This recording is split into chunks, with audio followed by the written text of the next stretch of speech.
ॐ ज्ञानतिमिरान्धस्य ज्ञानाञ्जनशलाकया चक्षुरुन्मीलितं येन तस्मै श्रीगुरुवे नमः।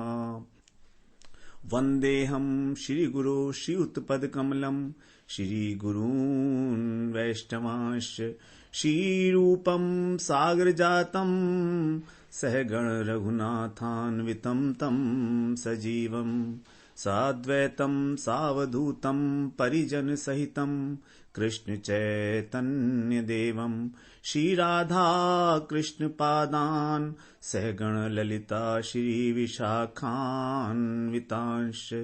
तमादिदेवं करुणानिधानं तमालवर्णं सुहितावतारम् अपार संसार समुद्र सेतुं भजामहे भागवत स्वरूपम्। हे देव हे दैत हे भुवनैक बंधो हे कृष्ण हे चपल हे करुणैक सिंधो हे नाथ हे रमण हे नयनाभिराम हा हा कदानुभवितासि पदं दशोर्मे। श्री कृष्ण चैतन्य प्रभो नित्यानंद श्री अद्वैत गदाधर शिवसदि गौर भक्त वृंद। हरे कृष्णा कृष्णा कृष्णा हरे हरे हरे राम राम राम हरे हरे। हरे कृष्णा। सर्वप्रथम मैं अपने गुरुपाद पद्म ओम विष्णुपाद अष्टोत्तरशत श्री श्रीमद् भक्तिवेदांत माधव गोस्वामी महाराज के चरण कमलों में अनंत कोटि दंडवत प्रणाम ज्ञापन करता हूं। श्रीमद् भागवत पुराण में उसके महात्म्य में हम लोग आज 5वें अध्याय का श्रवण करेंगे, जिसमें जो गोकर्ण के भाई था धुंधुकारी, तो उसको मरने के बाद प्रेत योनि की प्राप्ति हुई और उससे किस प्रकार उसका उद्धार हुआ, इस बात का यहाँ पर वर्णन किया जाएगा। तो प्रथम श्लोक में सूत जी कह रहे हैं, सूत उवाच पितर्युपरते तेन जननी ताड़िता भृशं क्व वित्तं तिष्ठति ब्रूहि हनिष्ये लत्तया न चेत। पिछले चतुर्थ अध्याय में हम लोगों ने श्रवण किया कि किस प्रकार से ब्रह्म जो आत्मदेव ब्राह्मण थे वो अपने इस दुराचारी पुत्र से बहुत अधिक परेशान हो गए। तब उन्होंने गोकर्ण से जब पूछा कि मैं क्या करूं, अब तो मुझे मर ही जाना चाहिए, तो गोकर्ण जी ने उनको जो है उपदेश दिया वैराग्य का। और 2 श्लोकों में गीता गोकर्ण गीता के नाम से जिसे कहा जाता है, इस संसार की असारता के विषय में बताया और बताया कि तुम भगवान का भजन करो, साधु संग करो और भगवान की कथाओं का निरंतर पान करो। सेवा कथा रसमहो नितराम पिबत्वम, उस कथा रस का निरंतर पान करते रहो, निरंतर पान करते रहो, उसी से तुम्हारा मुक्ति हो जाएगी। इस प्रकार से जब उन्होंने भागवत के 10वें स्कंद का वन में जाकर पाठ किया तो उनको कृष्ण की प्राप्ति हुई। श्री कृष्ण माप नियतम दशमस्य पाठात, 10वें स्कंद के पाठ करने से ही उनको कृष्ण की प्राप्ति हुई है। अब यहां पर सूत जी कह रहे हैं कि पितरयु उपरते, पिता के उपरत होने पर, अर्थात जब वो वन में चले गए तो तेन जननी, एक दिन ताड़िता भृशम, क्या हुआ, धुंधुकारी ने अपनी माता को ताड़िता बहुत मारा, भृशम माने बहुत मारा उसने। क्व वित्तम तिष्ठति, उससे पूछा कि धन कहां रखा है, ब्रूहि बोलो, हनिष्ये लत्तया न चेत, अन्यथा मैं तुमको लकड़ी से मारूंगा। लत्तया, यदि तुम मुझे नहीं बताती हो तो मैं तुमको जो है मारूंगा, इससे लकड़ी से मारूंगा, जलती हुई लकड़ी से मारूंगा। तो इस प्रकार से अत्यंत दुराचारी धुंधुकारी ने पिता के जाने के बाद अपनी मां के ऊपर ताड़ना और भर्त्सना, उनको परेशान करना इस प्रकार आरंभ किया। दूसरे श्लोक में बता रहे हैं, इति तदवाक्य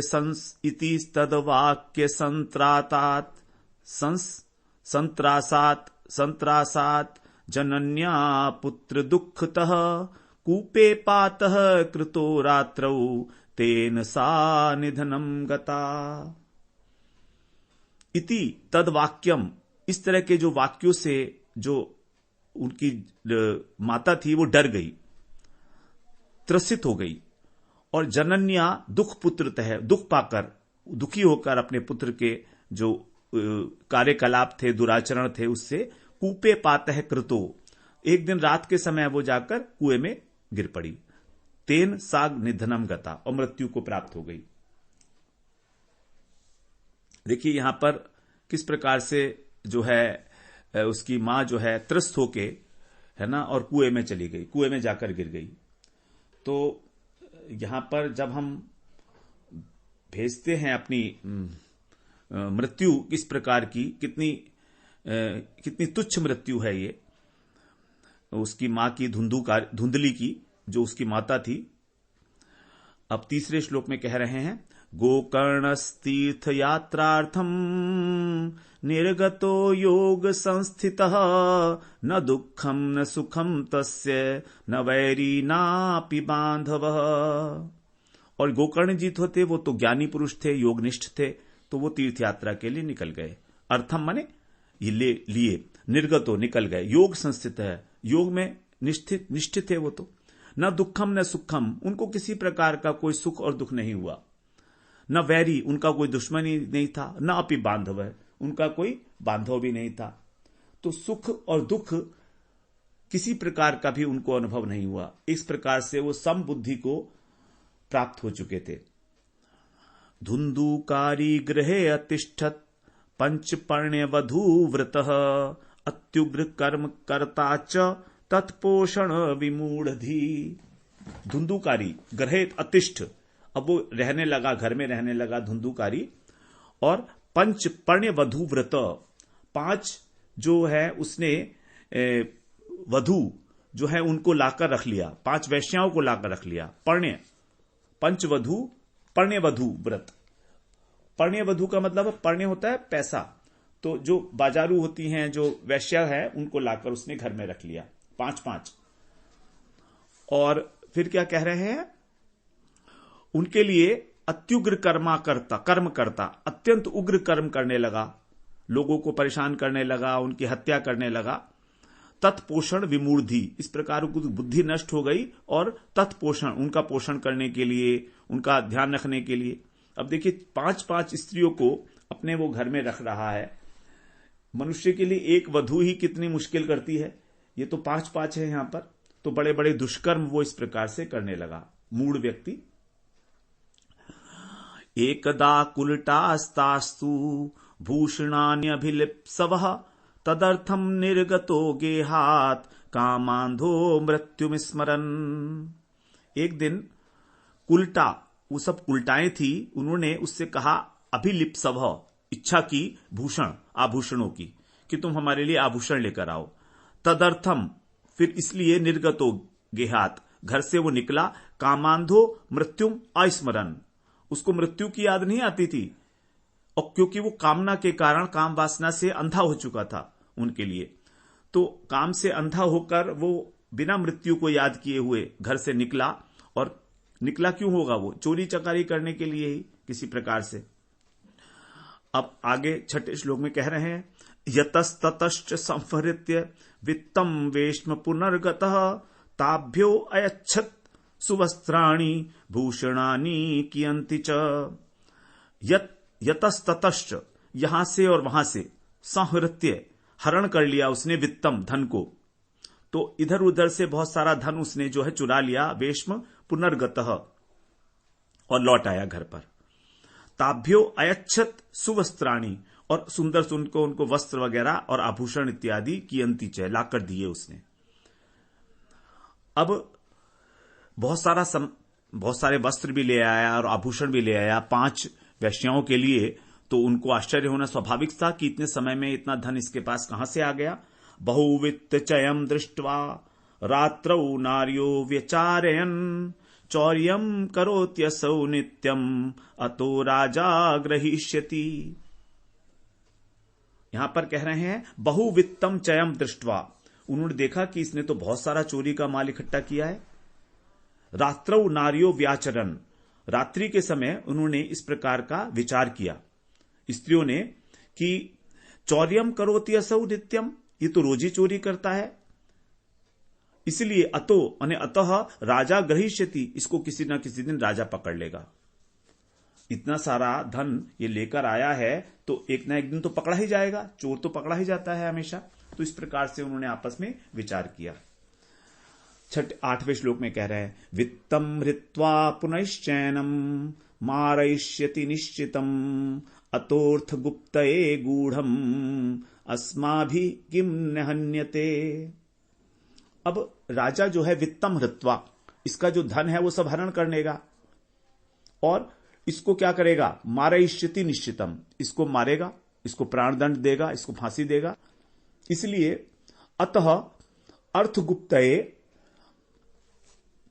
जब अर्थगुप्तये माने अर्थ की रक्षा करने के लिए, गूढ़म अस्माभि किम न हन्यते, हम ही इसको क्यों ना मार दें, हम ही इसको गुप्त रूप से, गूढ़म अस्माभि माने हम लोग, किम न हन्यते, हम ही क्यों ना मार दें, क्योंकि एक ना एक दिन तो इसको मरना ही है राजा के हाथों।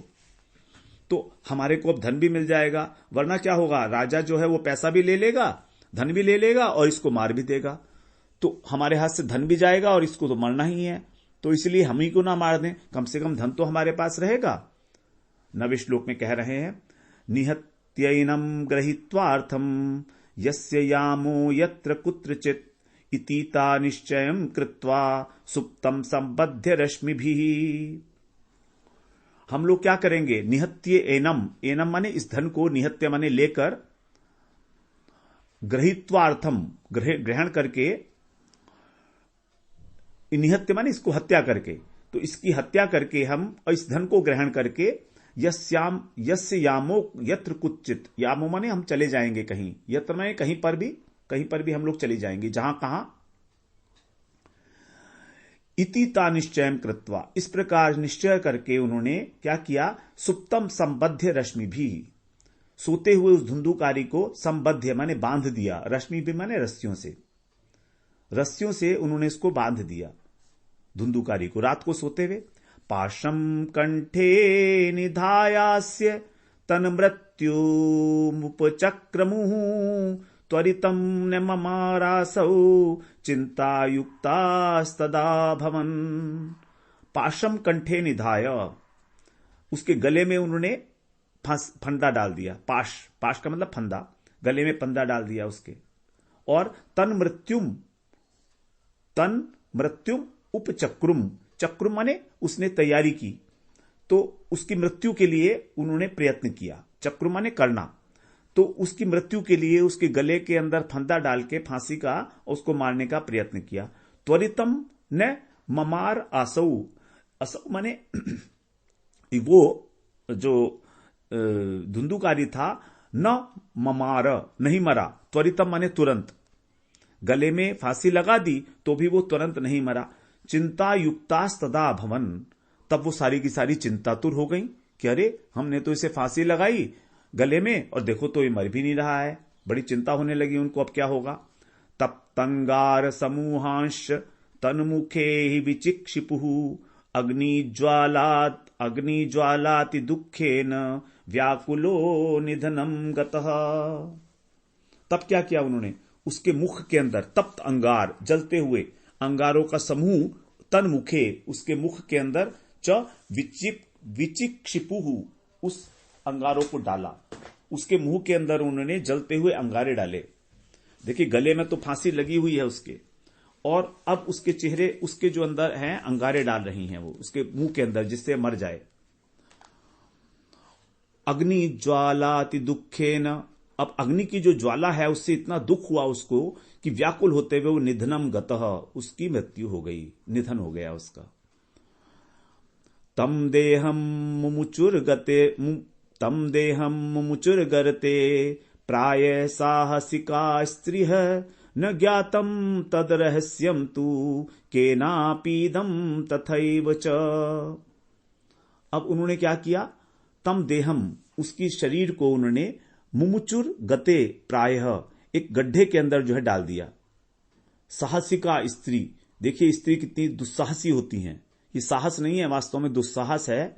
तो अधिकतर प्रायः स्त्रियां कितनी दुस्साहसी होती हैं कि उस धुंधुकारी के शरीर को उन्होंने वहां पर एक गड्ढा खोदकर और उसमें डाल दिया। न ज्ञातम तद रहस्यम, इस रहस्य का किसी को भी ज्ञान नहीं हुआ। केनापि, किसी को भी, इदम तथैव च, किसी को भी इस कृत्य का पता नहीं लगा। अब आसपास तो पड़ोसी लोग थे, तो अब देखिए उनसे क्या कह रही हैं। लोकै पृष्ठा वदन्ति स्म दूरम यातः प्रियो हिनः आगमिष्यति वर्षेस्मिन् वित्त लोभ विकर्षितः। लोग उनसे पूछते थे, लोकै पृष्ठा, जब लोग उनसे पूछते थे, पड़ोसी लोग, वदंती, वो बोल देती थी, इसम दूरम यातः, में हमारे जो प्रिय हैं, हमारे प्रियतम, वो दूर चले गए हैं। क्यों चले गए हैं? वित्त लोभ विकर्षितः, पैसे के लोभ से इस बार कहीं दूर चले गए हैं, बहुत दूर चले गए हैं कहीं। और आगमिष्यति वर्षे अस्मिन, इसी वर्ष लौट आएंगे, थोड़ा समय लगेगा उनको, लेकिन धन को कमाने के लिए लोभ के कारण वो कहीं दूर चले गए हैं और आ जाएंगे, इस वर्ष में आ जाएंगे। अब यहां पर सिद्धांतिक वाक्य बता रहे हैं 14वें श्लोक में, स्त्रीणाम नैव तु विश्वासम दुष्टानाम कारयेद बुधः विश्वासे स्थितो मूढ़ स दुःखै परिभूयते। सूत जी कह रहे हैं अब शौनक ऋषि से कि बुद्धिमान पुरुष को, बुद्धिमान पुरुष को दुष्टा स्त्री, दुष्टानाम स्त्रीणाम, दुष्टा स्त्रियों का कभी भी विश्वास नहीं करना चाहिए। नैव तु विश्वासम, उनका कभी विश्वास नहीं करना चाहिए, क्योंकि अगर विश्वास करेंगे, जो विश्वास करता है, विश्वास से यह स्थितो मूढ़ है, जो मूर्ख व्यक्ति उनका विश्वास करता है, स दुःखै परिभूयते, उसको दुख उठाना पड़ता ही पड़ता है। इस प्रकार बताया है कि जो दुष्टा स्त्रियां हैं। अब देखिए यहां पर जो बताया जाता है, स्त्रियों की उत्पत्ति दो प्रकार से बताई गई है, एक लक्ष्मी जी से और एक माया से। जो धर्मशील माताएं हैं, स्त्रियां हैं, उनकी उत्पत्ति लक्ष्मी से होती है, जो धर्म का आचरण करती हैं, और जो धर्म में रुचि नहीं लेती हैं, बिल्कुल स्वतंत्र आचरण वाली हैं, किसी प्रकार का कोई धार्मिक कृत्य नहीं करती हैं, भगवान की पूजा नहीं करती हैं, बल्कि निंदा करती हैं, वो जो स्त्रियां हैं, वो समझिए कि वो माया से उत्पन्न है। तो यहां पर स्त्रियों की निंदा नहीं की गई है, यहां पर निंदा की गई है दुष्टा स्त्रियों की, उनकी जो दुष्टता है, दुराचार की निंदा की गई है यहां पर। तो दुराचारी स्त्रियां जो हैं, उनका कभी भी भरोसा नहीं करना चाहिए। देखिए नीति शास्त्र के अनुसार 6 चीजों का बताया गया है, भरोसा नहीं करना चाहिए। सबसे पहले तो नदी का, नदी में कितनी गहरी है, उसमें कितना पानी है, इसका अंदाजा नहीं लगाया जा सकता, क्योंकि कई बार होता है ऐसे कि हम जा रहे हैं, नदी में स्नान कर रहे हैं और एकदम से गड्ढा आ जाता है, तो गड्ढे में गए और फिर बह गए। तो नदी का कभी विश्वास नहीं करना चाहिए। दूसरा, जिसके बड़े बड़े नाखून हो, चाहे वो पशु हो या मनुष्य हो, क्योंकि अगर भूल से भी नाखून लग जाएगा मनुष्य का भी, तो हानि है शरीर की। और पशु तो जो है नाखून लगा देगा, तो हमको पता ही है कि बंदर के, कुत्ते के नाखून लग जाते हैं तो हमको इंजेक्शंस लगवाने पड़ते हैं। सींग वाले पशु का भी कभी विश्वास नहीं करना चाहिए। तीसरा जो है, क्योंकि उसका सींग कभी भी हिल गया अगर, और उसको तो कुछ नहीं होगा, हमारे वो पेट में घुस जाएगा उसका सींग। चौथा, जिसके हाथ में हथियार हो, क्योंकि जब उसको क्रोध आएगा तो वो फिर अच्छा बुरा नहीं देखता है वो व्यक्ति। अगर उसके हाथ में हथियार है तो वो उसका प्रयोग कर लेगा। और पांचवा बता रहे, स्त्री का कभी, जो दुराचारी स्त्रियां हैं, उनका कभी विश्वास नहीं करना चाहिए। और छठा बता रहे हैं राज परिवार का, जो राजा लोग हैं, राजा है, रानी है, राजकुमार है, इनका कभी भी विश्वास नहीं करना चाहिए। क्योंकि राजा क्या होता है ना, कभी किसी के मित्र नहीं होते, वो केवल अपने राज्य के लिए ही होते हैं, केवल अपने राज्य के लिए ही। उनको इस बात से कोई मतलब नहीं है कि कौन क्या है। तो चाहे थोड़ा सा भी अगर हम कुछ गलत करेंगे, तो यदि कोई राजकुमार है तो वो हमारे को मारने में, हमारे को कष्ट पहुंचाने में किसी प्रकार का भी उसको हेसिटेशन नहीं होगा। तो इस प्रकार से 6 प्रकार बताए हैं कि इन 6 पर कभी भी हमें भरोसा नहीं करना चाहिए। अब यहां पर कह रहे हैं आगे, 15वें श्लोक में कह रहे हैं, सुधामयम वचो यासाम कामिनाम रसवर्धनम हृदयम क्षुरधाराभम प्रिय को नाम योषिताम। सुधामयम वचो यासाम, जिनकी जो वाणी है वो अमृत के समान होती है। किसके लिए वो अमृत है? कामी नाम रस वर्धनम, जो कामी पुरुष हैं उनके हृदय के अंदर रस का वर्धन करती है उनकी आवाज, स्त्रियों की आवाज। हृदयम क्षुरधारा, क्षुरधारा माने छुरा, जो चाकू होता है पैना, तो छुरे की धारा की तरह से उनकी जो वाणी है वो तीक्ष्ण होती है। हृदय जो है, हृदय उनका छुरे की धार के समान होता है। हृदयम क्षुरधाराभम प्रिय को नाम योषिताम। फिर इन स्त्रियों को कौन प्यारा होता है? स्त्रियों का अपना प्यारा कोई नहीं होता है। उनका हृदय कब बदल जाएगा, किस प्रकार हो जाएगा, इसका कोई भी कभी भी विश्वास नहीं कर सकते।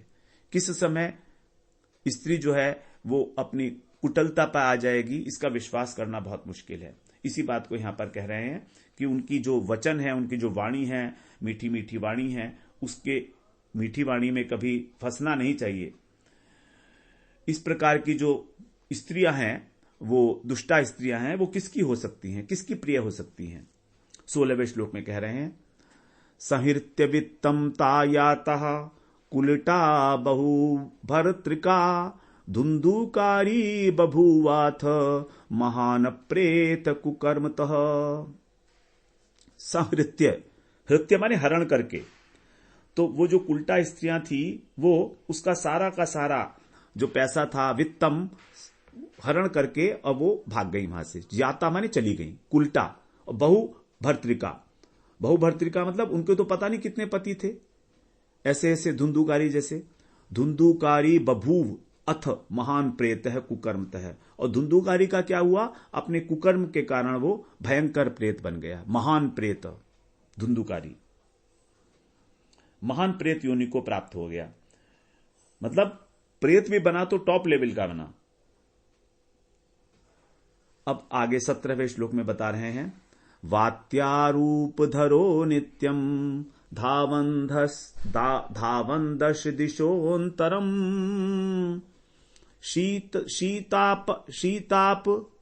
शीतातप परिक्लिष्टो निहारः पिपासितः। वात्यारूपो धरो नित्यम, वो वायु के रूप में रहता था। वात्या माने वायु, वायु के रूप में, बवंडर के रूप में रहता था वो। उसका कोई आकार नहीं था। और धावन 10 दिशो अंतरम, 10 दिशाओं में भागता रहता था, भटकता रहता था। सर्दी गर्मी लगती थी। शीत आतप परिक्लिष्टो, सर्दी और गर्मी से अत्यंत कष्ट पाता था। निराहार और भूखा रहता था। पिपासित, प्यासा रहता था। देखिए, जो प्रेत है उसको प्रेत शरीर मिलता है, और उस प्रेत शरीर को भी सर्दी गर्मी भूख प्यास का अनुभव होता है। ऐसा नहीं है कि प्रेत को कुछ होता नहीं है, उसके पास शरीर नहीं होता, ये स्थूल शरीर जैसा हमारा है, लेकिन ये अनुभव जो है वो उसको सब होता है, सर्दी का, गर्मी का, भूख का, प्यास का। अब सोचिए कि शरीर है नहीं और पानी पीना है तो कैसे पिएगा? पी ही नहीं सकता पानी, कैसे पिएगा पानी? खाना कैसे खाएगा? उसके पास तो भोजन करने के लिए जो है मुख नहीं है, उसके पास भोजन करने के लिए मुख तो है नहीं, तो ना तो पानी पी सकता है और ना वो खाना खा सकता है। इसीलिए प्रेत जो है किसी के शरीर में प्रवेश करते हैं और फिर उसको ग्रहण करते हैं वो लोग, प्रेत लोग जो हैं। तो इस प्रकार से वो हर जगह भागता रहता था, बवंडर के रूप में भटकता रहता था। अब आगे क्या कह रहे हैं? चिल्लाता था, न लेभे शरणम क्वापि हा दैविति मुहुर्वदन कियत कालेन गोकर्णो मृतम लोकाद अबुध्यत। न लेभे शरणम क्वापि, उसको किसी प्रकार की भी कहीं पर शरण नहीं मिलती थी। शरण का मतलब होता है, शरण के 2 अर्थ होते हैं, एक घर और एक रक्षक। जो हमारा रक्षा करने वाले हैं उसको भी शरण कहते हैं। तो ना तो उसका कोई घर था, कोई ठिकाना नहीं था, और ना ही उसकी कोई रक्षा करने वाला था कि कोई उसको जो है खाना पीना देता रहे। इस प्रकार से वो रोते हुए हा देव इस प्रकार से जो है मुहुर वदन बार बार जो है इस प्रकार बोलता रहता था, चिल्लाता रहता था।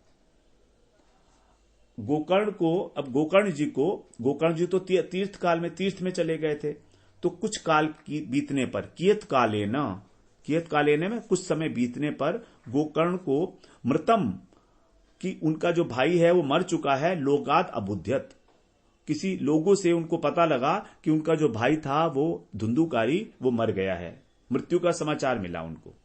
लोगों के माध्यम से कोई व्यक्ति गया होगा, इनसे मिला होगा कहीं पर तीर्थ में किसी जगह पर, उसने बताया होगा कि इस तरह से आपका जो भाई था धुंधुकारी उसकी मृत्यु हो गई है। अब 19वें श्लोक में कह रहे हैं अनाथम तम विदित्वैव गया शार्धमचीकरत् यस्मिन् तीर्थे तु संयाति तत्साधम वर्तयत। तब अनाथम तम विदित्वा, धुंधुकारी क्या है, अनाथ था, उसके कोई बच्चा तो था नहीं किसी प्रकार का जो उसका कोई श्राद्ध वगैरह करेगा, तो उसको अनाथ जानकर गया के अंदर जो है उन्होंने उसका श्राद्ध किया। गोकर्ण जी ने गया गए और वहां पर उसका श्राद्ध किया। अचीकरत का मतलब किया, श्राद्ध किया उन्होंने शास्त्रानुसार। यस्मिन तीर्थे तु संयाति, जहां पर श्राद्ध करने के बाद क्या होता है, तत्र संयाति, वहां पर श्राद्ध इसलिए करते हैं क्योंकि उसका मोक्ष हो जाएगा गया के अंदर, तो इस प्रकार से तो मोक्ष हो जाएगा इसलिए वो उसका श्राद्ध करते। और तत्र श्राद्धम अवर्तयत, और जहां जहां भी वो जाते थे, संयाति तत्र, जिस तीर्थ में, यस्मिन तीर्थे माने जिस तीर्थ में भी वो जाते थे, श्राद्धम अवर्तयत, वहां वहां उसका श्राद्ध अवश्य करते थे, क्योंकि उन्हें मालूम था कि उसकी गति तो बहुत खराब ही हुई होगी, तो गया के श्राद्ध से पता नहीं उसकी मुक्ति होगी कि नहीं होगी, इस संभावना के साथ वो बार बार उसका हर जगह श्राद्ध करते थे जिस तीर्थ में जाते थे। 20वें श्लोक में अब कह रहे हैं एवं भ्रमन् स गोकर्णः स्वपुरम समुपेयवान् रात्रौ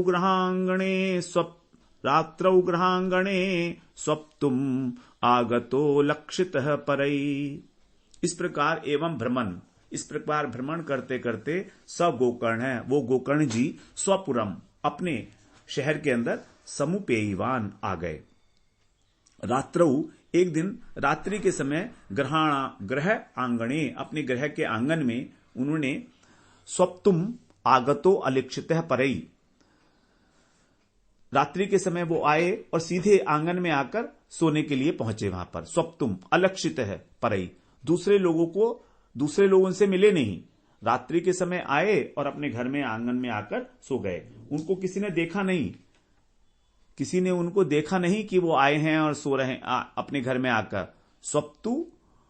स्वप्तुम आगतो अलक्षित है परई माने दूसरों के द्वारा अलक्षित होकर वो अपने घर में आकर और सो गए।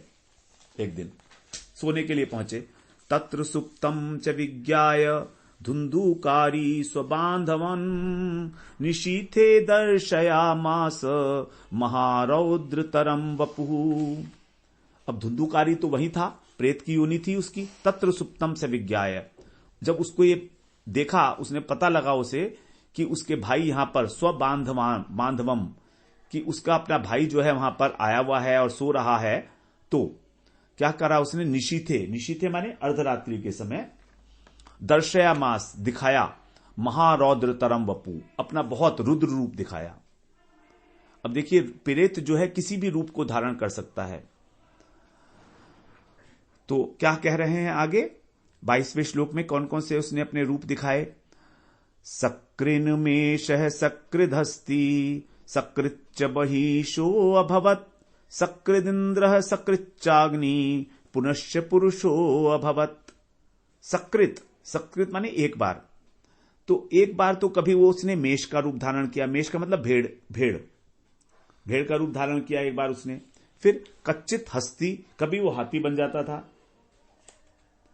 उसके बाद फिर महिषी कभी भैंसा बन जाता था। महिषी नहीं, महिष का मतलब भैंसा, महिषी का मतलब होता है भैंस।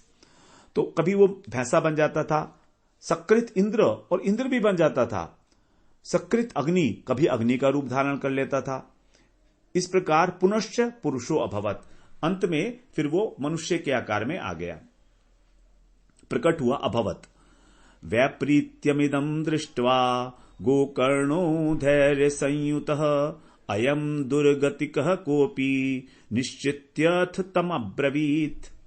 अब ये सारी विपरीत अवस्थाएं देखी, विपरीत वैपरीत्यम, विपरीत विपरीत बातें देखी दृष्टवा गोकर्ण जी ने, तो बड़े धैर्य के साथ ये उन्होंने सब कुछ देखा, धैर्य संयुत है। गोकर्ण जी योगनिष्ठ हैं, भगवान के भक्त हैं। प्रेत को देखकर भी उन्होंने किसी प्रकार का भी और अपना जो धैर्य है वो नहीं खोया, अपनी बुद्धि उनकी संयत रही एज इट इज। अयम दुर्गतिक है कोपी, सोचा उन्होंने कि ये कोई दुर्गति हुई है, किसी व्यक्ति की दुर्गति प्राप्त कोई जीव है, और फिर उन्होंने निश्चित्य इस ऐसा निश्चय करके उससे पूछा, तम अब्रवीत, उससे पूछा धैर्य धारण करके, धैर्य संयुत, धैर्य के साथ। गोकर्ण उवाच, तो ऐसी परिस्थितियों में हमेशा धैर्य धारण करना आवश्यक है। कभी किसी को कोई भूत प्रेत इत्यादि दिखाई दे तो डरने की आवश्यकता नहीं होती है। उसमें भगवान का जो नाम है हमारा वो बहुत बड़ा है, बहुत बड़ा है। कभी भी स्पर्श नहीं कर सकता भूत हमको, बल्कि प्रार्थना ही करेगा कि आप मेरे लिए कुछ करो, मेरे लिए कोई उपाय कर दो जिससे मेरे को इस योनि से छुटकारा मिले। अब गोकर्ण जी कह रहे हैं, गोकर्ण उवाच कतस्त्वमुग्रतरो रात्रौ कुतो यातो दशामिमाम् किं वा प्रेतः पिशाचो वा राक्षसोऽसीति संशयिनः। कतस्त्वम उग्रतरो रात्रो, कौन है तुम जो रात्रि में इतना भयानक रूप दिखा रहे हो, उग्रतर रूप दिखा रहे हो तुम मुझे, कौन हो? और यातो दशाम इमाम, कैसी तुम्हारी ये दशा हुई है, क्या कारण है? किम वा प्रेतः, क्या तुम प्रेत हो या पिशाच हो अथवा कोई राक्षस हो, तो मुझे ये बताओ, बताओ तो सही आप। शंस माने बताना, न माने हमें ये बताओ कि तुम कौन हो। सूत उवाच, अब सूत जी बोलते हैं, एवं पृष्टस्तदा तेन रुरोदोच्चैर पुनः पुनः अशक्तो वचनोच्चारे संज्ञा मात्रम चकारः। जब गोकर्ण जी ने एवं पृष्ट इस प्रकार पूछा, तदा तेन, तब वह रोरुदो उच्चई, जोर जोर से, पुनः पुनः बार बार रोने लगा। जो भी था वो अशक्तो, और बोलने की शक्ति नहीं थी, वचनों उच्चारे, वचन को उच्चारण करने की उसमें शक्ति नहीं थी, संज्ञा मात्रम, केवल संकेत मात्र से, चकार ह, उसने संकेत मात्र किया। केवल क्या संकेत किया वो तो गोकर्ण जी को ही पता होगा, यहां लिखा नहीं है, वो संज्ञा मात्रम चकार है। अब गोकर्ण जी समझ गए कि ये कोई प्रेत है या कोई राक्षस है, तो गोकर्ण जी ने क्या किया, ततो अंजलौ जलम कृत्वा गोकर्णस्तमुदैरयत् तत्सेक हत पापोऽसौ प्रवक्तुम उपचक्रमे। ततो अंजलौ जलम कृत्वा, तब उन्होंने अपनी अंजलि में जल लेकर उसको अभिमंत्रित किया। गोकर्णस्तदम उदैरयत, उसके ऊपर छेड़ा गोकर्ण जी ने उस जल को अभिमंत्रित करके मंत्र के द्वारा, और उसके ऊपर छोड़ा। तब क्या हुआ कि उससे पापों का कुछ शमन हुआ। हत पापो असौ, हत माने कुछ पाप उसके जो हैं नष्ट हुए। प्रवक्तुम उपचक्रमे, और वो कहने लगा इस प्रकार से। प्रेत उवाच, अब प्रेत कह रहा है, अहम भ्राता त्वदीयोऽस्मि धुन्धुकारीति नामतः स्वकीयेनैव दोषेण ब्रह्मत्वं नाशितं मया। कह रहे हैं कि मैं हम भ्राता त्वदीयो, मैं तुम्हारा भाई हूं, धुन्धुकारी नाम था मेरा। स्वकीय एनैव दोषेण ब्रह्मत्वं नाशितं मया, मैंने अपने दोष के कारण, अपने दुराचारों के कारण अपना ब्राह्मणत्व जो था वो नाश कर लिया। ब्राह्मण कुल में है, ब्राह्मण का बेटा है, लेकिन उसका मैंने नाश कर दिया था। अब क्या हुआ उसका, कर्मणो नास्ति संख्या मे महाज्ञान विवर्तिनः लोकानां हिंसकः सोहम स्त्रीभिर्दुःखेन मारितः।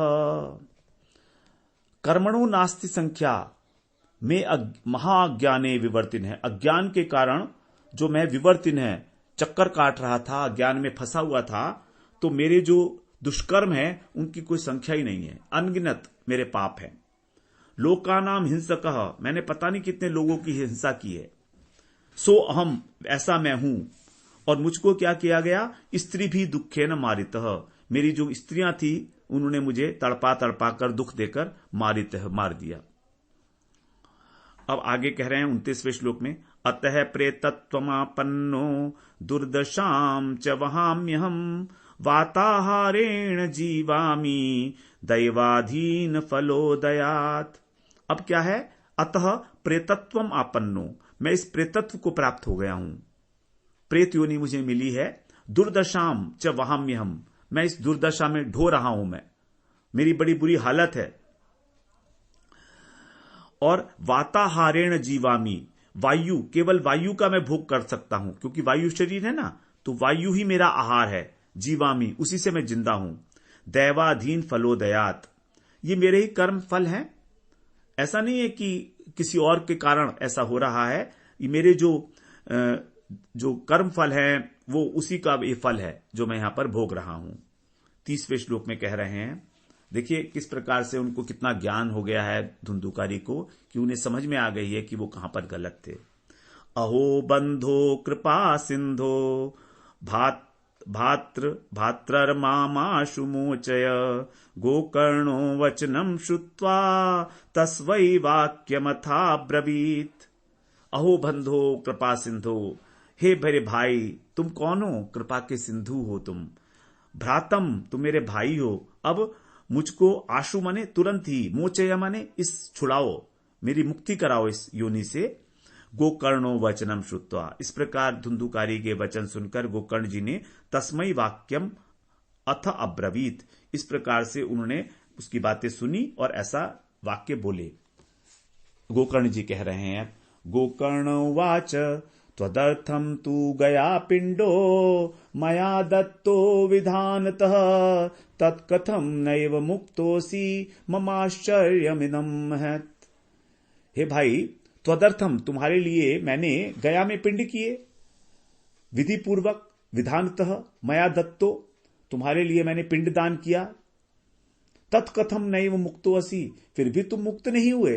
ममाश्चर्यमिदं महत्, मुझको ये बहुत आश्चर्य लग रहा है कि मैंने तुम्हारा गया में और विधि विधान पूर्वक पिंड दान किया, लेकिन तो भी तुम्हारा जो है इससे मुक्ति नहीं हुई प्रेत योनि से। मुझे आश्चर्य हो रहा है। गया शार्धान मुक्तिश्च,